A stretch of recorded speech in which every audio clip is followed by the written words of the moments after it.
All right, so moving on now. Let's talk about May December. This was a show that I was hearing Sure. some praise about, a while back because I think it came out theatrically, in the States before it came out on Netflix a couple days ago, right? So that was like the main reason why I wanted to see it, right? Just because of the buzz surrounding it, right? And there just might be some Oscar buzz with it too, because along with the next film we're gonna talk about and close the show with, yeah, it has some Oscar buzz, man. This show and the following show, yeah, could, I wouldn't say win, but it could get nominated for some stuff. It could get nominated for some stuff, right? So, this is the newest film from director Todd Haynes, right? Which Okay. is a director I wouldn't say that I absolutely love. Like, I haven't seen all of his films though. I think the last one I saw from him was Carol, right? Right. Okay. Right. Yeah, which Okay. Right. Off the top of my head, I was trying to remember what he was doing. Okay. yeah, Right. All right. No which problem. I think we Yeah, which did. was pretty good. Yeah, which I enjoyed, but no, we didn't review it. We didn't review it, right? But yeah, I enjoyed, but it was years, though, years. Because literally it was 2015 since that movie came out, right? Right. But yeah, I have not seen that. I haven't even seen the documentary that he did, the Velvet Underground documentary that he did 2 years ago. Again, so I'm not really familiar with all of his work, right? But with me December, I was like, all right, well, he's coming back now, so let's see what he brings to the table, right? In particular, a show that I remember from him, right? And this is one that I think I really enjoyed the most, but then again, I haven't seen all of his films, right? Was Far From Heaven, right? This was him sort of paying tribute to like 50s, Technicolor melodrama, you know what I mean? So like the look of it, the aesthetic, the color grading and all that kind of stuff, it really does feel like you're watching some like like you're watching a film from the 50s, right? Some Douglas Sirk kind of film, right? It was like that, right? And you see bits of that here in this movie here, where they use a particular song, right? It's actually from a movie.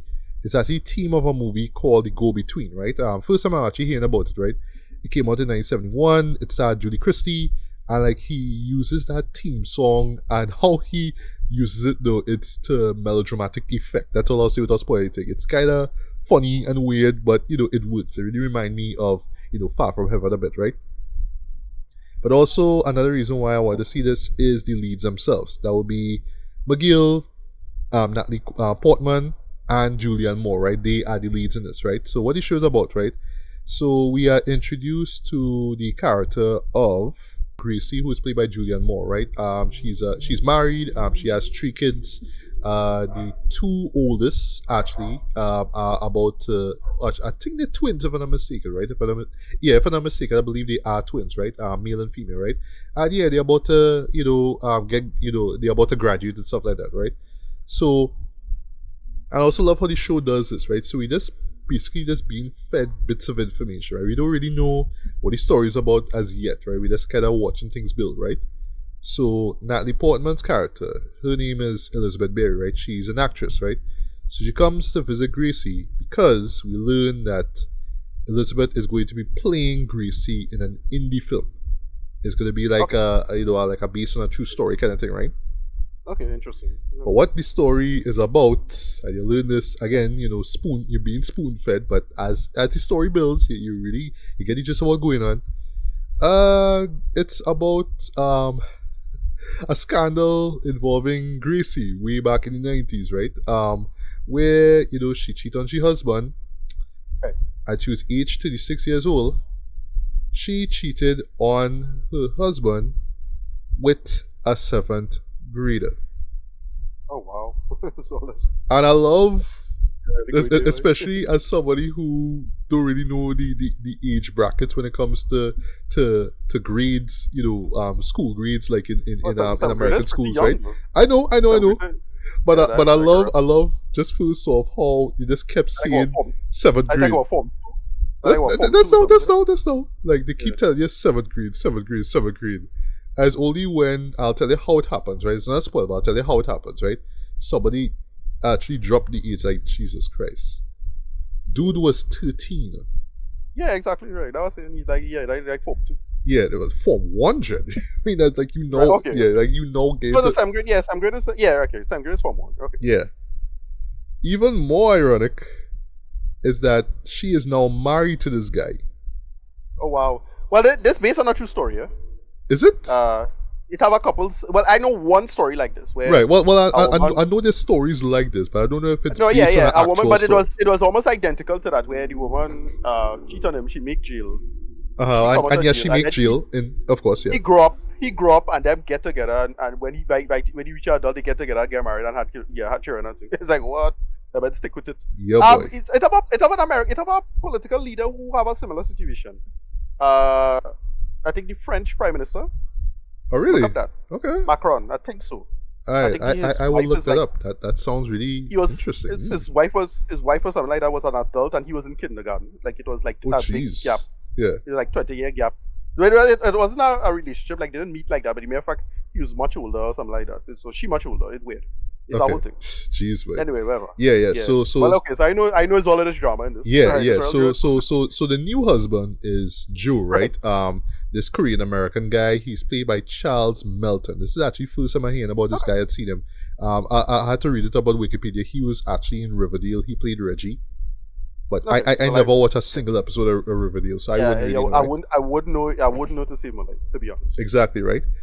And he is actually the same age now in the film that she was when she, slept with him, right? That is just so funny, right? But yeah, so Elizabeth is just more or less kind of up under Gracie and Joe, and Joe, sorry, right?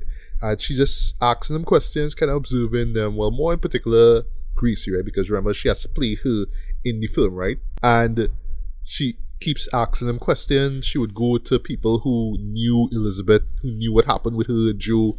So she actually interviews her ex-husband, friends of hers and all that kind of stuff. Even interviews Gracie's son, the son that she had, with the first marriage in the first place, right? And yeah, she just gained bits and pieces of information from her. And of course, she's using that to build the character that she's going to play later on, right?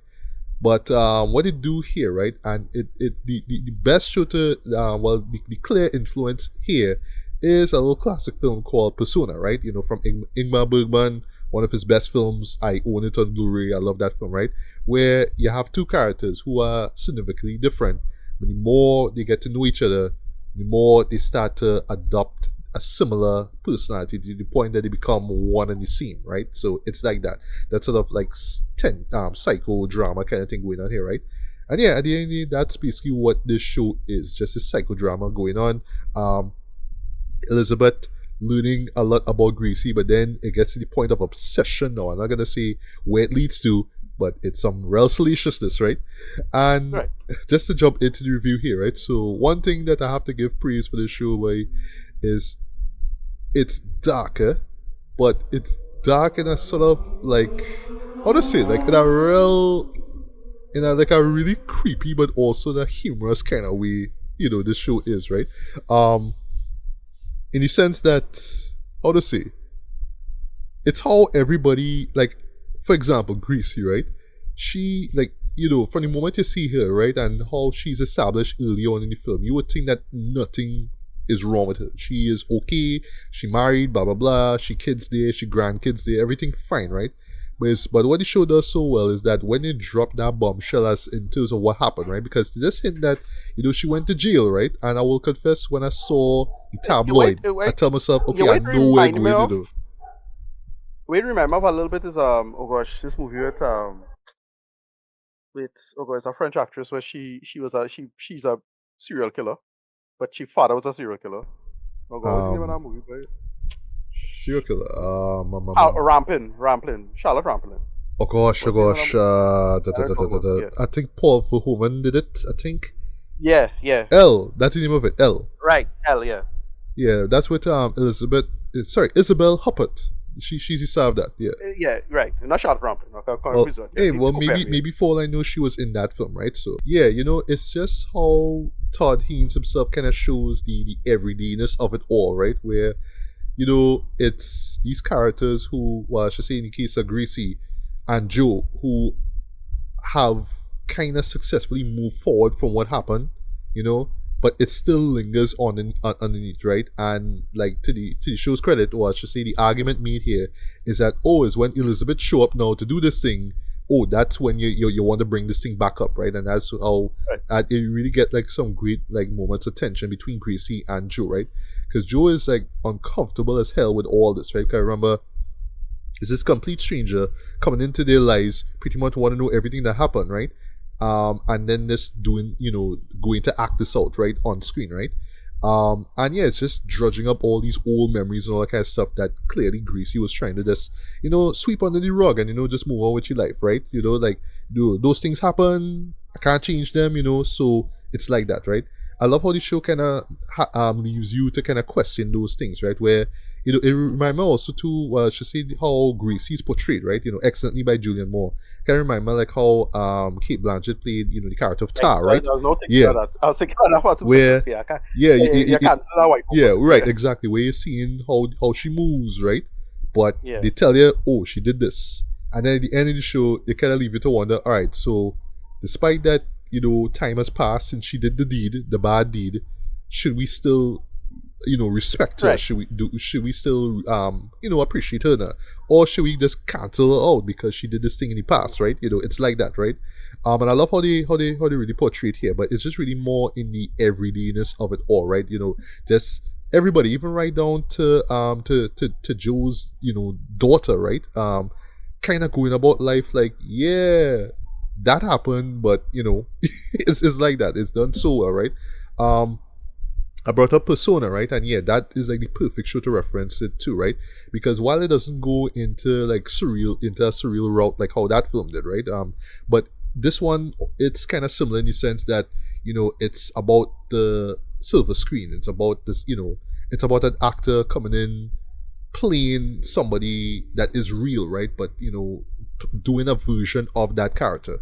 But in the case of Natalie Portman's character is like, she wants to nail that role so well now, so she wants to know everything about Gracie, right?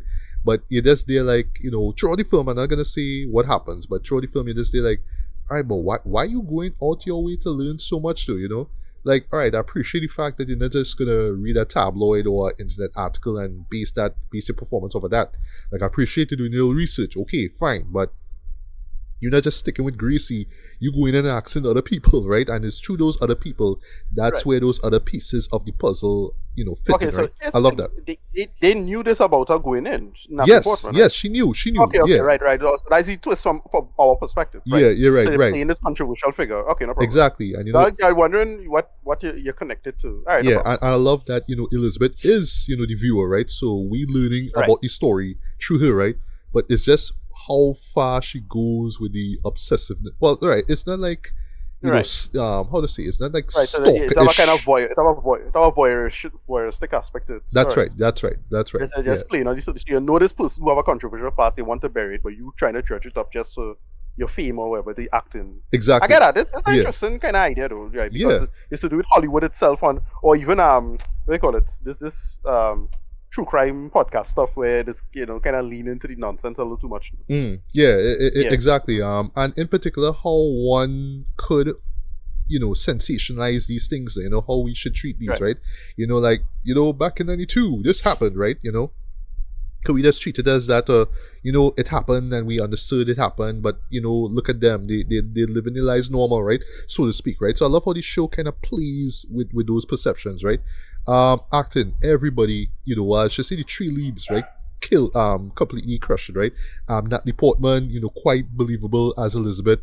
I love how morally ambiguous she is, because at first she just comes off as, nice and inquisitive, she, is about the role, right? But then afterwards it's like, nah, some off with you, like, the beauty of the show though, just take a little detour from the acting stuff, right? The beauty of the show is that it doesn't even tell you, it doesn't even give you a definitive answer in terms of why these characters move the way they do or exist the way they do. It's just, they just are that, right? And just the more the show progresses, the more you see how they act, right? But then they will also kind of give you little bits of information too, because even beside that whole stuff involving her sleeping with Joe at a very young age, you learn something else about her, right?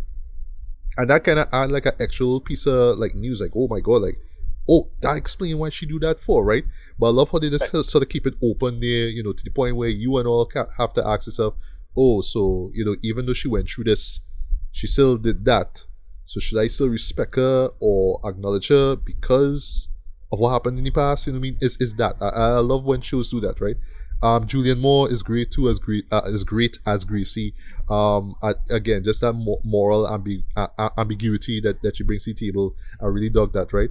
For me though, well, for many people, right? The stand-up performer for me is Charles Melton, right? And apparently, I think that I think that he most likely will be a shoe-in for an Oscar nom. I would say all three leads, or Natalie, Julian, Oh, and Charles I could get see. nominated. But I have a feeling that they will really focus on Charles, right? Because his role is like the most challenging to me, right? Because basically, even though Right. he is married and he is He's clearly a victim. he's clearly younger than Julian, right? Yeah, no, he's He's a a victim. victim. Yeah, He yeah. is, right? Right, right, And right, the right. show kind of That's play interesting. yeah, Take and the here. show plays on the age dynamic too, because there's moments Right. where like Greasy will tell Joe, like we need to get this, you need to go out and get this, blah blah blah. But the way how she talks to him is almost like a kid, like almost, and Right. and the setup too, just slight spoiler.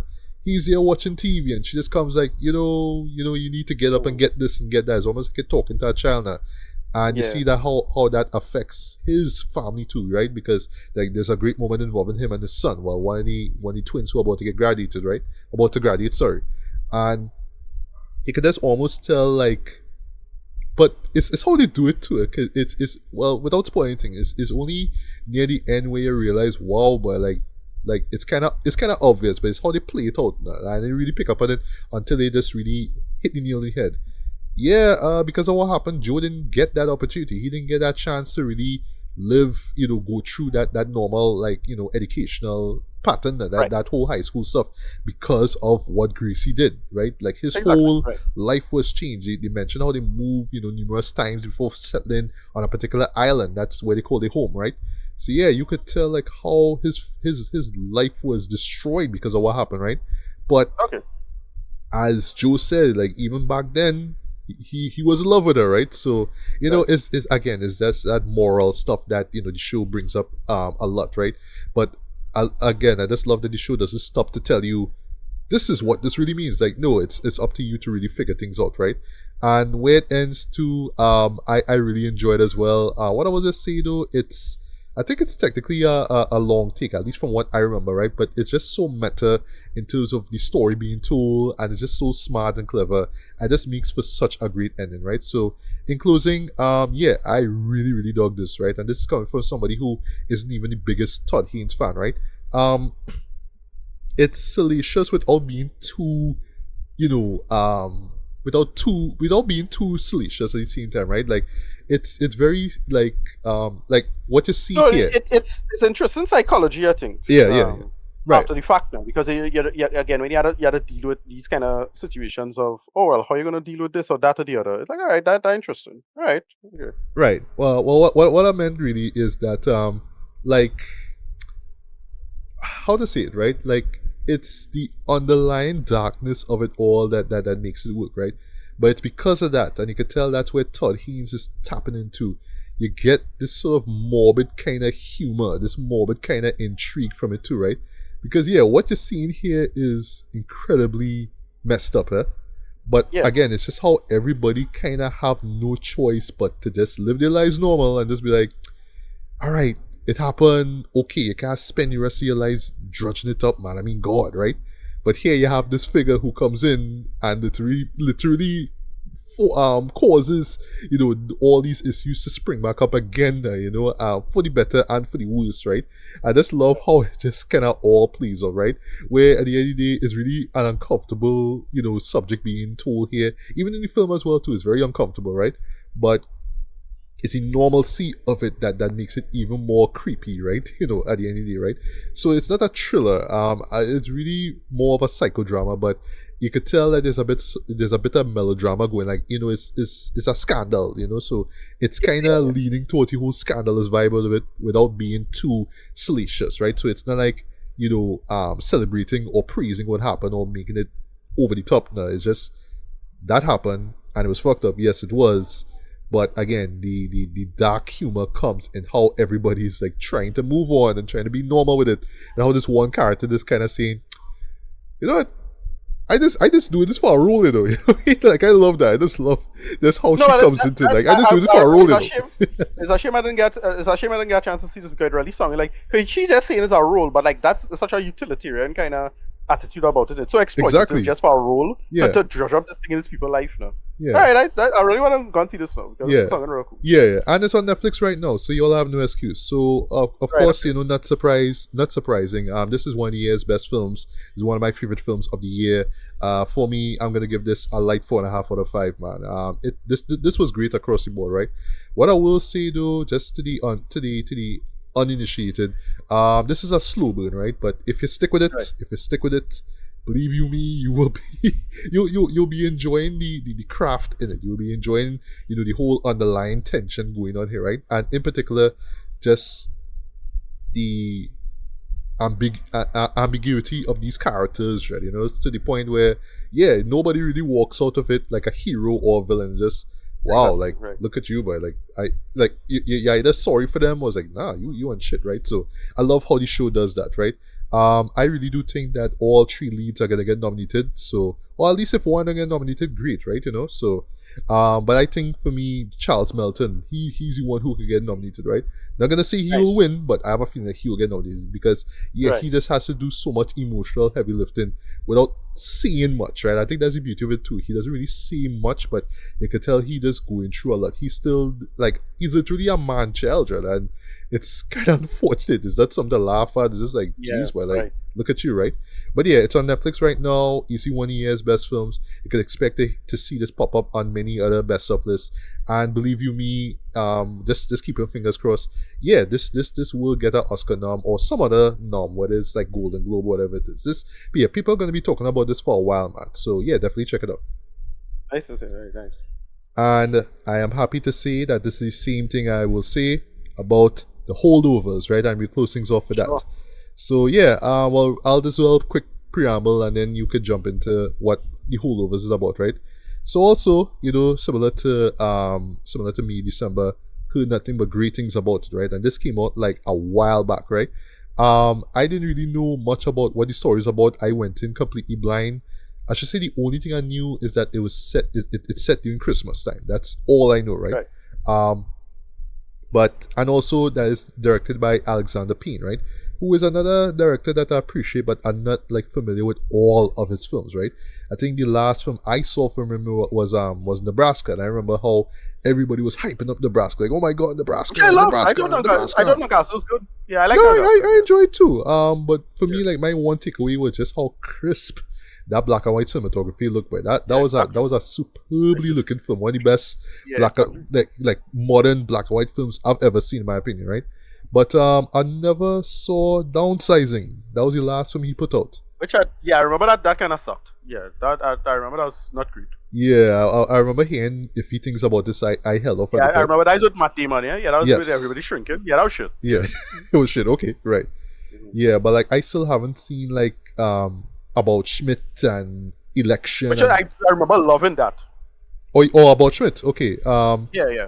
I should really watch that though. Or like I swear, you know, I think I confused it with As Good as It Gets. Could also star Jack Nicholson there, if I'm not mistaken. I think that was confusing too, right?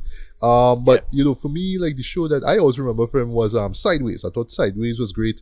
Right. I remember The Descendants. I remember enjoying that when it came out in 2011. Yeah, that was great. Which I loved. I remember loving that. Yeah, that was actually one of my favorite films of 2011 too. That fella from Community who wrote that script, I think. Jim Rash. Yes. Jim Rash, yeah.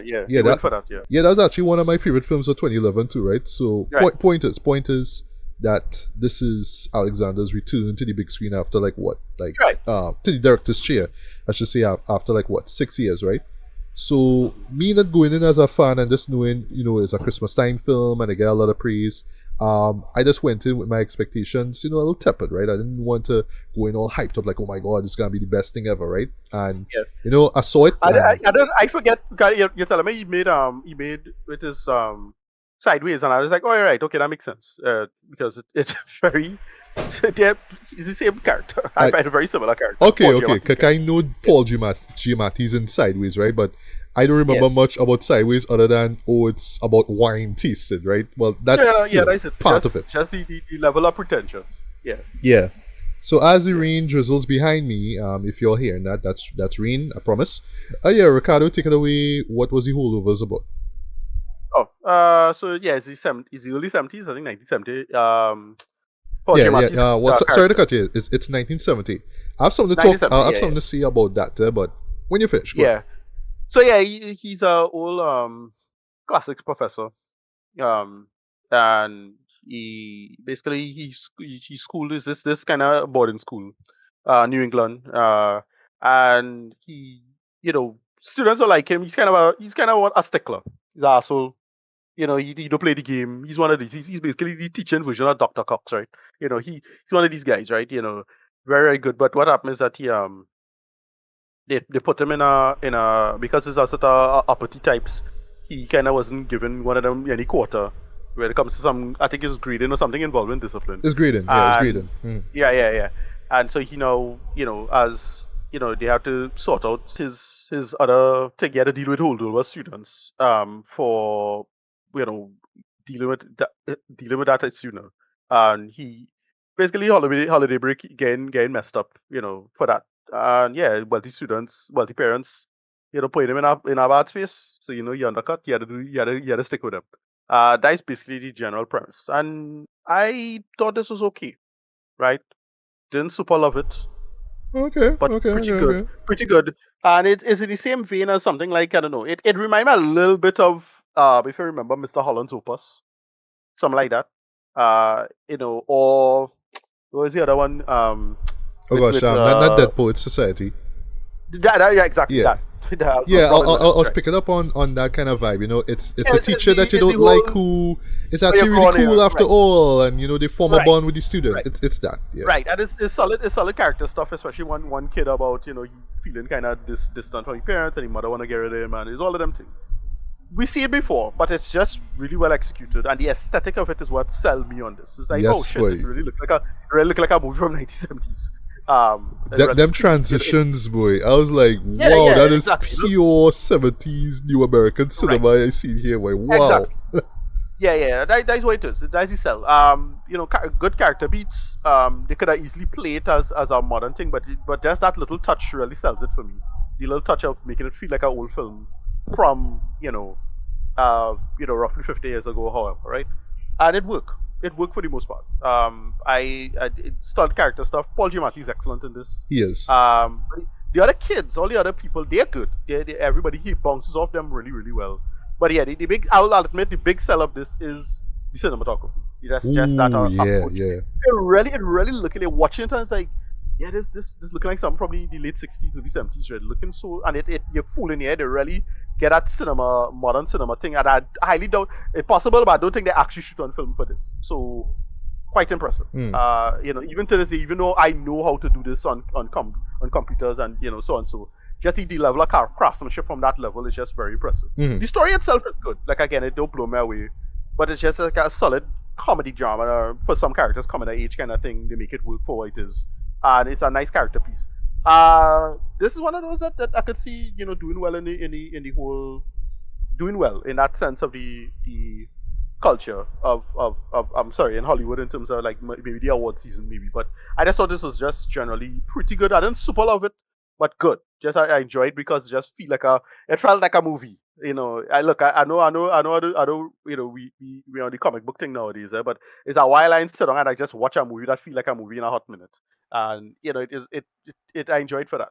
But yeah, I didn't super love this, but I thoroughly dug it for what it was, and it's just solid character people across the board for what it is, and they make it work. So yeah, Yeah, I really enjoyed this too. I think a lot yeah, more than I expected to because, yeah, again, I just went in blind. I just knew it was a Christmas film, right? So just to get the 70s stuff out of the way, right? So from the word go, just from the logos, that's all say with us thing. yeah, Yeah, I was like, yeah. word, that's what we Oh, doing. it is. That's It's what we Warner doing. Brothers, right? No, it's No, it is. Universal, It's Warner Brothers. Universal. Universal, right? Thank you. Yeah. But slight spoiler. when it comes to Universal films, right? They always used to show that our Yeah. title card, right? But here's the Right. catch though. From what I I can remember, imagine. I can imagine some people saying it's gimmicky, but nah, it work. It like yeah, it work. well, I can understand why, right? Because Yeah. just to get back to the title card thing.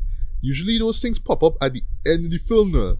So I was Yeah. surprised they show up in the beginning, like, okay, this is what we're doing. But when it gets to the other logos, they really go out of the way to make those look 70s, right? Which I love. Right. Especially what they do with focus features. I was like, all right, Alex, all right, Alex. This is what we're doing. This is what we're doing. Okay, Yeah. okay.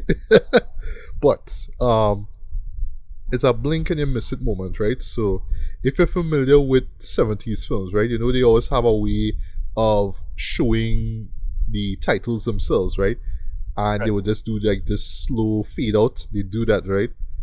There's a blink and you miss it moment where they pretty much tell you within the credits the year that this movie not so much was set, but when in the world of in Alexander Payne's head, when this movie Right. was released, Dread. When I see that, I was like, Right. wow, boy, dog, That is- dog, you love the 70s, dog. You love the Yeah, 70s.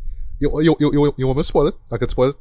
Yeah. Okay. I don't know. Alright. Yeah. So, near the, like, right, so in the credits, right, so I'll spoil it, guys, right, so usually when it comes to these films, right, near the end, before you see directed by, you would see, copyright so, and it will tell you the year the film came out, right, and they usually use Roman numerals. I watching it, and I seen this scene 1971. I but wait now, but that means the story is set in 1971. But actually no, because the movie it's during Christmas 1970, and it actually wraps up in 1971 after New Year's, right? So the point is, this man make a film so 70s. It's as if the movie we are watching was made and released in 1971. Movie Though within a movie. Yeah. I When see is that, it I was just like, similar- word, us, very similar to- yeah, very take similar wit, to- take wit, you take wit. Yeah. It's very similar to the other movie. Just what you got a movie within a movie kind of meta thing they're trying to play with. I know it's interesting. Yeah, it's so interesting, right? Some people might find it a little too what's the word I'm looking for? A little indulgent. Indulgent, but Little indulgent. Yeah. but dog, something like that I would have never think about it. That was genius. And it's one of those things that you would miss. But thanks to me, because I spoiled it, you will see it hopefully, right? But yeah, other than that though, I do agree with you. The cinematography is fantastic, right? Yeah. I do it just But I just add a filter to something- it to make it look 70s. You could tell Yeah. that Yeah. just from a simple location scouting, like just better location scouting, Yeah. because this is not a spoiler. Like there's a moment during Christmas Day where Paul Giamatti and this kid Angus, I'll talk about Angus in a bit, right? They in a particular town, right? So they're just out, just they enjoying themselves, right? And they zero in on a particular store. And swear to God, it remind me of that same store, if you remember, from A Christmas Story, where is the toy store now. Is what it's called by is those like early shopping malls basically, right? But is where people just go to do the Christmas shopping. But the architecture of it though, I swear to God, look like something out of the 70s. I say like, wow, boy.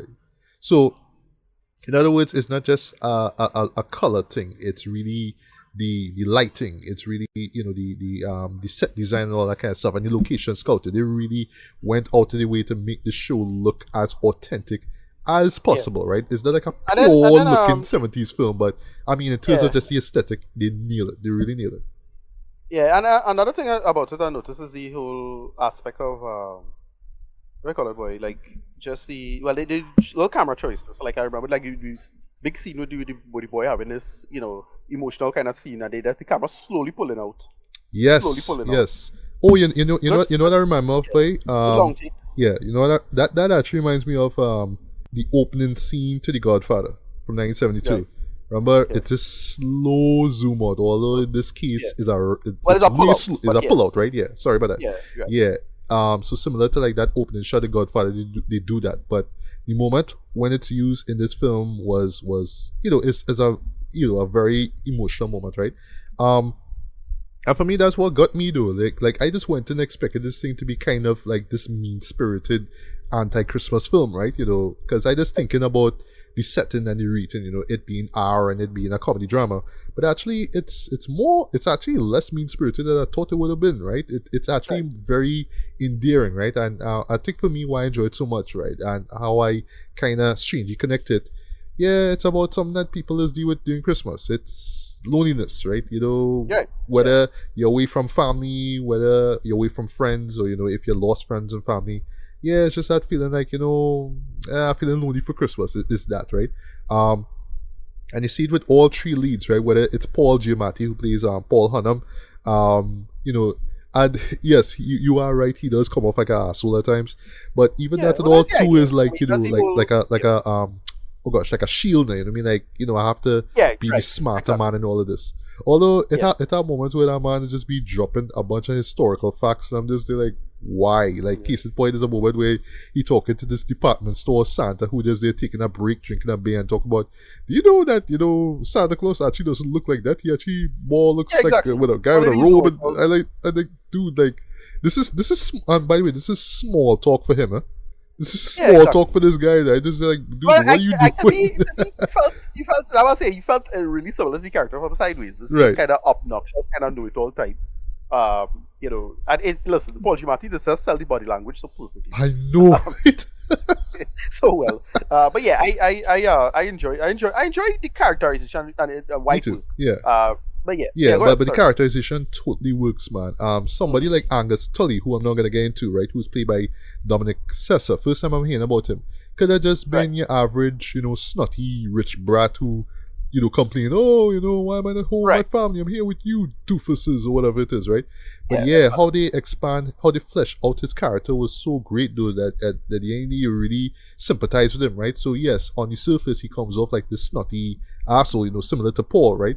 But then you learn some stuff about some really like heartbreaking stuff about his family, and again, just with the Christmas stuff, like just him away from his family and why and all that kind of stuff. Yeah, it totally worked for me, man.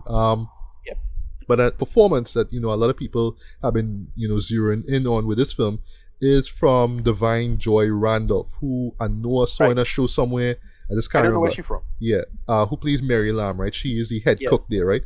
Yeah, they give her a backstory where her son died in the Vietnam War, right?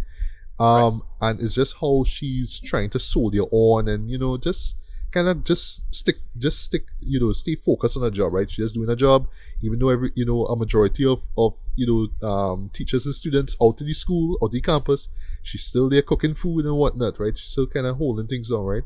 But it's actually a great moment. It's a small moment, thankfully. I say thankfully because this could have been the Oscar Beatty moment, right? The why, they could have do that, but no, it's just a simple breakdown she has because she's still thinking about her son, right?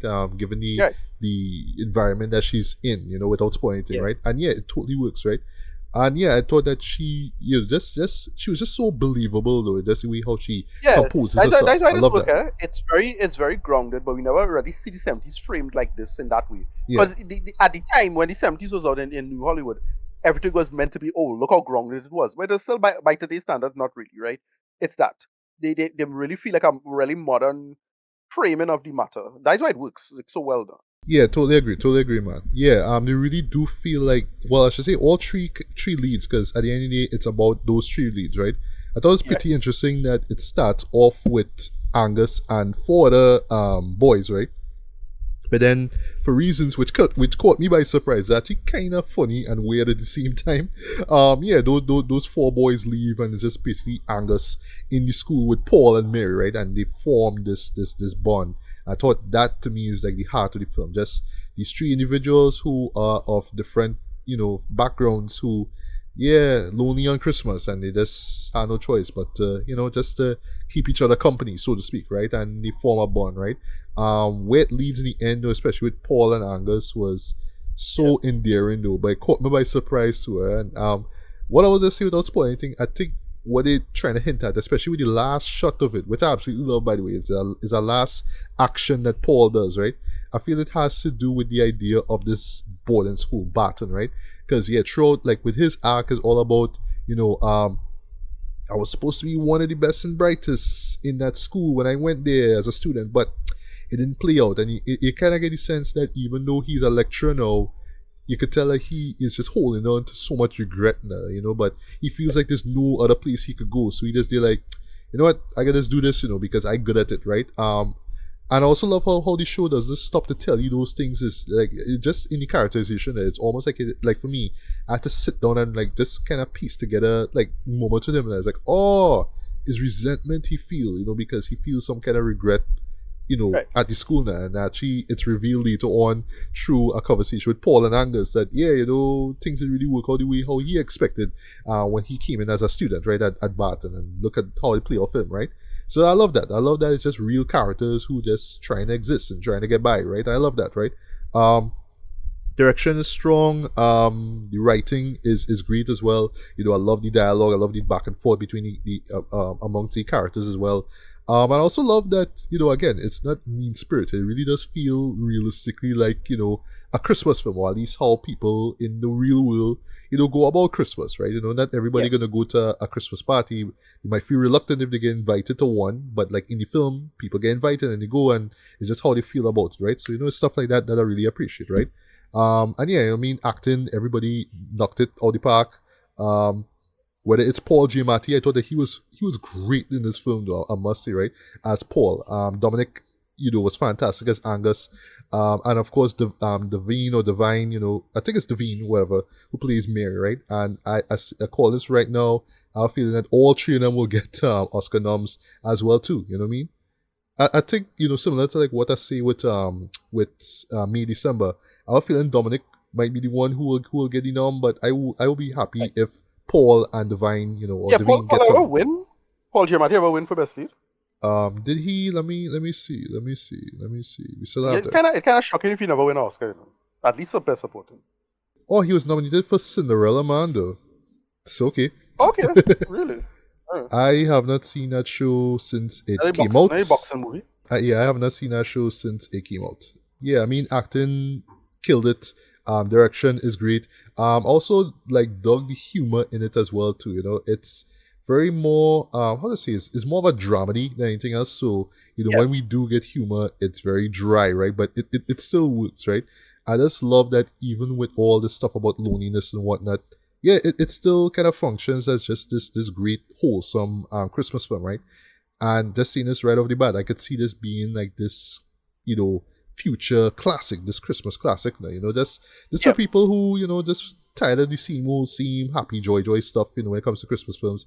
I just want to see, people exist and, try to hold on, throughout the holidays, right? So, stories like that. You don't see stories like that every day, and you got that in a film like this. I really appreciate that.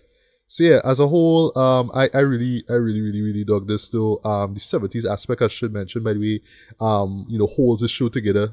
Even right down to the transitions, because like, they do like slow, cross dissolves. They even do swipe pans and all that kind of stuff. I was like, whoa, like we doing this stuff, right? And where they use totally work, it didn't feel gimmicky at all, And yeah, you could tell that at the end of the day, Alexander Payne just really wanted to tell this really, this great story, with great characters and characters that you eventually care about, right? And something that you'll remember. And yeah, for me, I will remember this for a while. Because yeah, I should say right now, this definitely will make it to my top 25 best movies list, right? It wouldn't be too high, right? Because like you, I wasn't over the moon for this. Yeah, I mean, and it doesn't really have to do with the genre of it, it being a dramedy. It's just, yeah, like it was real good, like just exceptionally made and whatnot, but it wasn't like, oh my god, the best thing I've ever seen all year, right? But I still really appreciate it and kind of love it for what it was, man. So for me, rating wise, strong 4 to a very light 4.5 out of 5, right? So like me, December, this will be in my best of list for sure, and it's absolutely worth check it out, right? So yeah, love this film. Yeah, so final thoughts and rated. Yeah, like a 8 out of 10. I didn't again, I didn't super love it, and it does feel a bit on the gimmicky end, to be honest, for some of this. But I dug the hell out of this as this just good storytelling and filmmaking across the board, and I can't be mad at any of it.